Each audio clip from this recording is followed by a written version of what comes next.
Hey everyone, first thing first, shout out to FD for recommending this book. It's from one of his latest videos. Today I want to talk about The Chaos Machine, the inside story of how social media rewire our minds and our world by Max Fisher.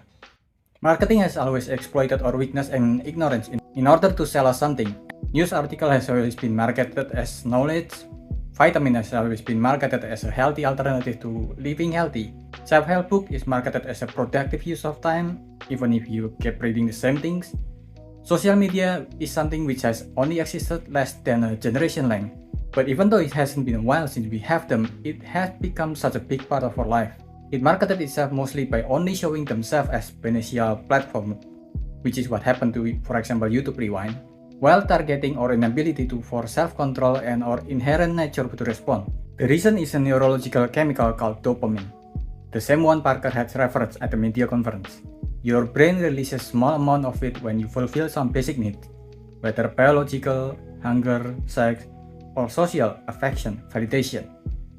Dopamine creates a positive association with whatever behaviors prompted its release, training you to repeat them.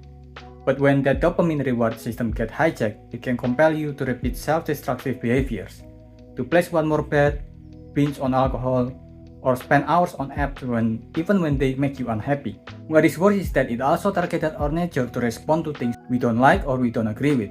Even your most positive friends you have in your life might have shared something from social media that they share just because they see something that they don't like, which social media companies have admitted that they did it on purpose. Our algorithms exploit the human brain's attraction to divisiveness. The system were designed in a way that delivered more and more divisive content in an effort to gain user attention and increase time on the platform.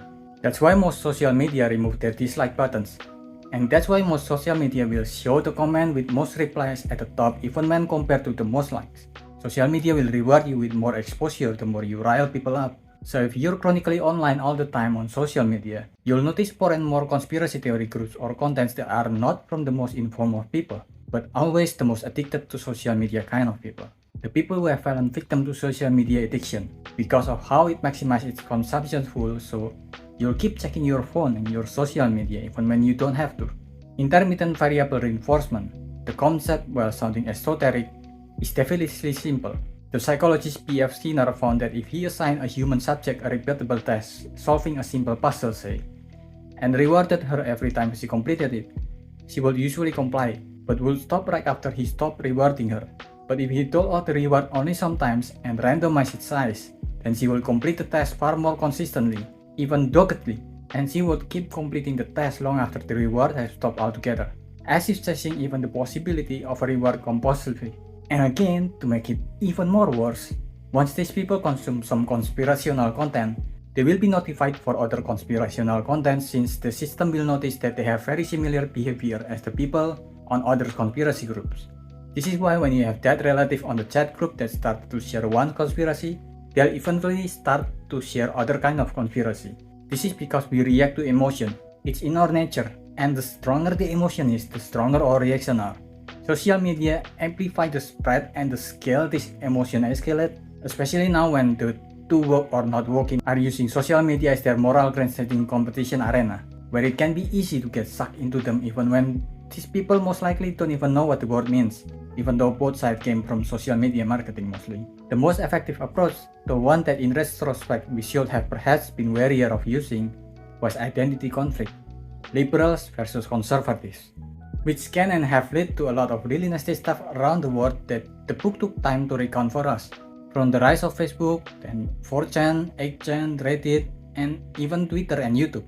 And all the events fueled or even created by these apps, especially when politicians started to use it to their advantage to incite distrust in not only big cases like the mass murder in Myanmar or Sri Lanka, or affecting presidential election in America and Brazil, but even small violent flare-up in East Asia countries like Indonesia and India, European country in Germany like House and Chemnitz, and countless other cases. The conclusion derived from newly available data were bracing.